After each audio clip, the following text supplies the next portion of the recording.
Praise the lord. ఈరోజు Bible ధ్యానము, నీవెంత గొప్పవాడవు. ఆకాశమునకును భూమికిని మధ్య గల భేదము ఎటువంటి దృష్టాంతములతోనైనను విశదీకరించలేనంత విశాలమైనది. మన యొక్క నక్షత్ర వీధి గెలాక్సీ ఆకాశగంగా మిల్కీవే అని పిలువబడుచున్నది. మరియు శాస్త్రజ్ఞుల లెక్క ప్రకారము సూర్యమండలమునకు చెందిన ఈ నక్షత్ర వీధిలో 30 మిలియన్ల కంటే ఎక్కువ సూర్యులు కలవట. 1.5 మిలియన్ల భూ సముదాయములను ఒక్క సూర్యునిలో అమర్చవచ్చునట.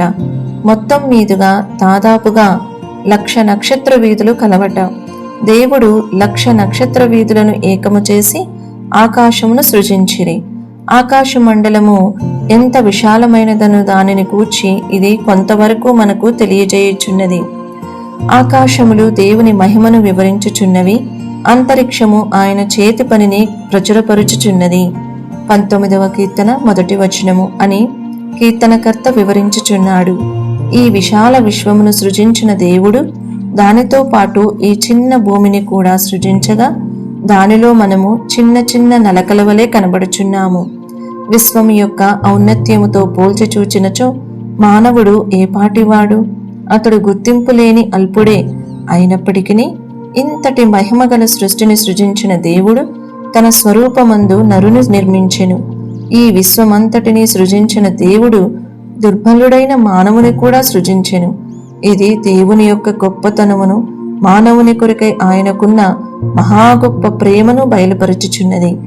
నీ చేతి పని అయిన నీ ఆకాశములను, నీవు కలుగజేసిన చంద్ర నక్షత్రములను నేను చూడగా నీవు మనుష్యుని జ్ఞాపకము చేసుకున్నట్టుకు వాడేపాటివాడు, నీవు నరపుత్రుని దర్శించుటకు వాడేపాటివాడు. 83వ కీర్తన 4వ వచనము. మన దేవుడెంత ఆశ్చర్యకరుడై ఉన్నాడు.